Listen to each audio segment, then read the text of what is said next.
grief. I felt like I was in a dream, like in a haze for many, many months. For Tisa Wack is a silent weight that she's carried for almost 10 years. Some days are just really good, and some days you can sit and I can hear a song or a scent or a memory across my mind, and I may start crying. Tisa lost her only son, Tyrell, to gun violence in 2015. She was in my room, and I went and walked in my walk-in closet, and I laid there and I slept because it was the darkest and quietest place I could find. And in my mind, I said, well, if I don't leave this closet, I don't have to face the reality. Like, this is not true. The 23-year-old was just married. His son turned 3 4 days after he was killed.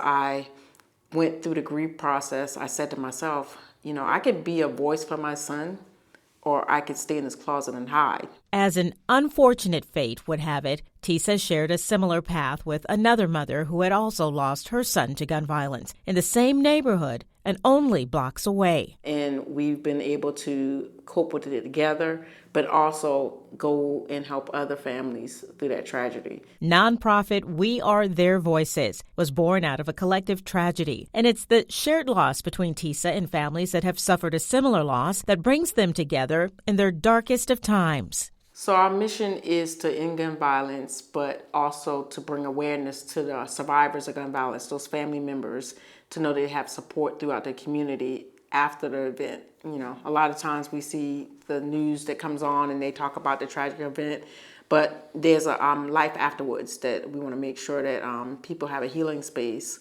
but then also making sure that the community is educated on the effects of gun violence. It doesn't just end when the funeral is over with.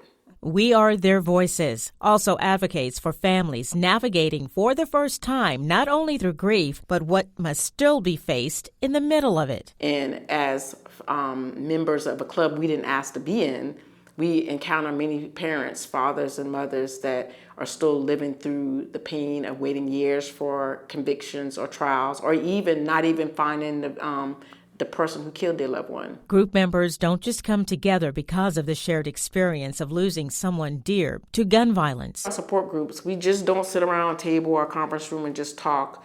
We try to engage our members of our support group in order to make creative memories and not just talk about the grief. Through activities like painting and candle making, Joy does pay a much-needed visit. Just the camaraderie amongst each other.